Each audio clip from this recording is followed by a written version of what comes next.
Fund and Minister Blair, I'm Rob Kittredge, counsel for the Justice Center for Constitutional Freedoms, and we share standing at these hearings with the Democracy Fund and Citizens for Freedom. You understand that in order to declare a public order emergency pursuant to the Emergencies Act, there must be a threat to the security of Canada, as that term is defined in Section 2 of the Jcff Act, right? Yes. And I guess let's put that definition up on the screen, please, just for reference. COM 935, Section 2. Are you familiar with the Section 2 Jcff Act definition of a threat to the security of Canada? Yes. Jcff themselves advised Cabinet that the protests didn't pose a Section 2 Jcff Act threat. You were aware of their assessment, weren't you? But I think context is really important, sir. Sure. The advice that I understood from Jcff is that it did not meet the Jcff threshold for them to enable them to initiate an investigation, and they were very clear about that. But for the purposes of the Emergencies Act, that definition, I believe, has a broader application. That is contained within that definition, and it really, the violence and the threat of violence, I believe very clearly the threat of violence.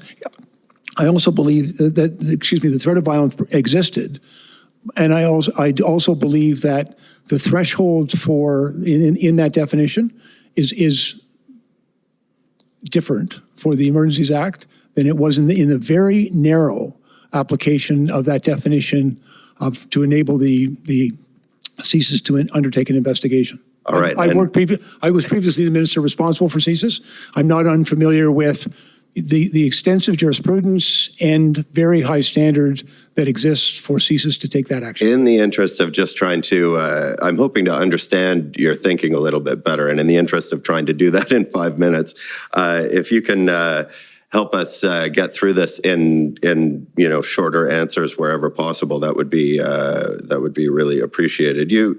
Looking at this definition here, you haven't raised any concerns about espionage, sabotage, foreign interference, or a credible threat to overthrow the government of Canada associated with the protests, have you?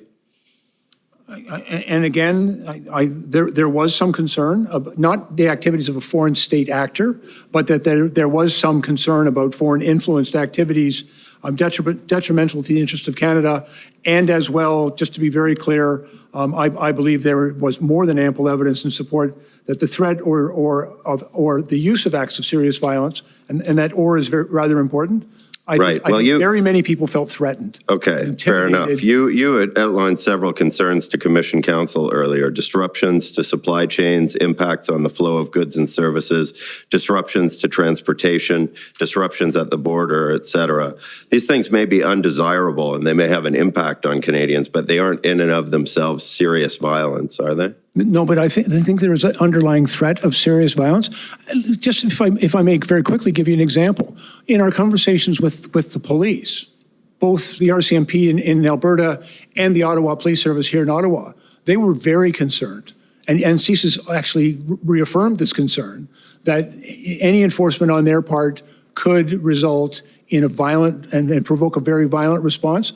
I think as well, in all the people that we dealt with in Windsor and in Ottawa, certainly the disruption of critical infrastructure was a very serious issue of national It's a very serious issue, but it's not serious violence in and of itself. I mean, you spent a lot of time earlier on today speaking to Commission Council about your concerns about the protests, and you outlined concerns like the impact of the disruption to supply chains on Canadians, and you spent quite a bit of time on that. You didn't spend much time identifying any and real I'm pleased to have the opportunity to do so now, violence, sir. I believe that many Canadians experience threats of violence, intimidation, and fear as a result of the activities taking place. Intimidation and fear aren't in and of themselves. Let him finish the answer, then you can. I mean, in the interest of getting me through this in 5 minutes and giving me a chance to Yeah, but if you don't let him answer, then there's no point asking the question. So. True.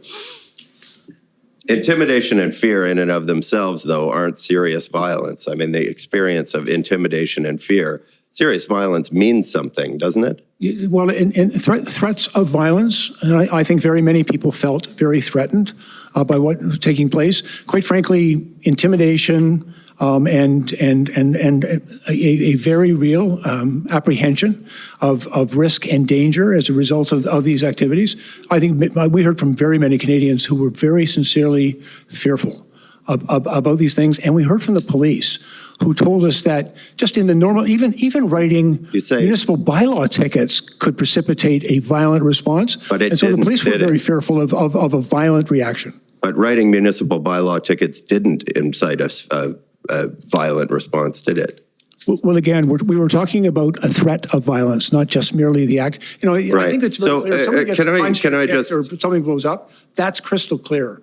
But acts of threats, intimidation, obstruction, all of those things can also be quite violent. So it's their experience by Canadians. There's been a lot said here in the last couple of minutes, and I'm very close to, if not over my time here. But I guess I'd like to ask you.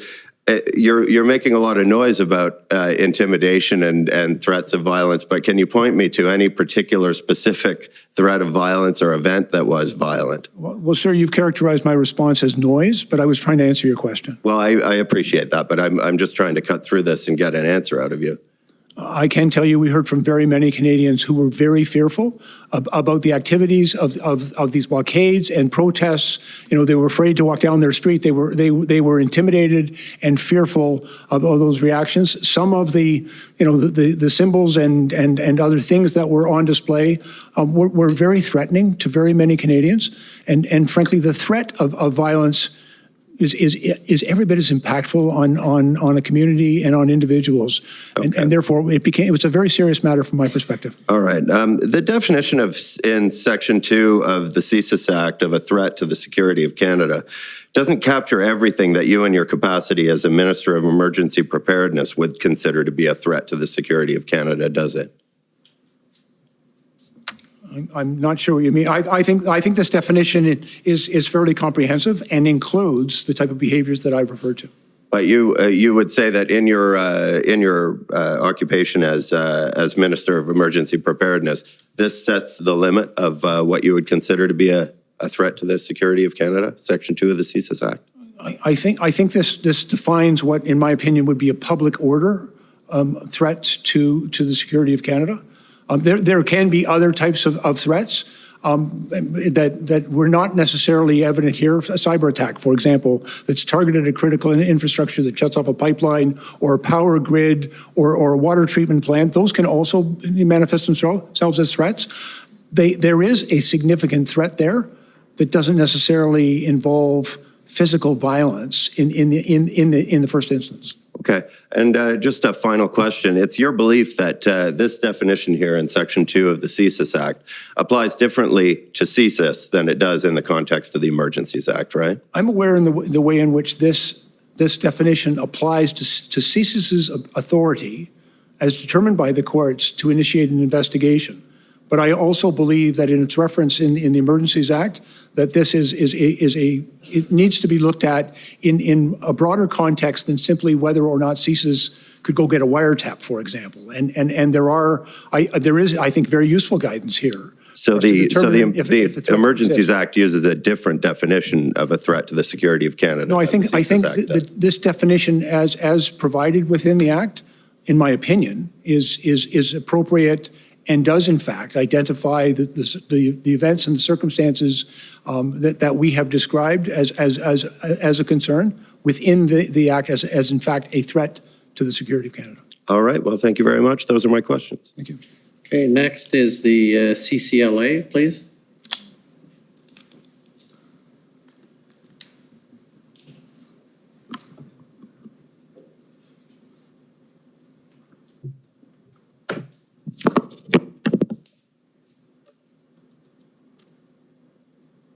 Good evening, Minister Blair. My name is Kara Zwiebel. I am counsel for the Canadian Civil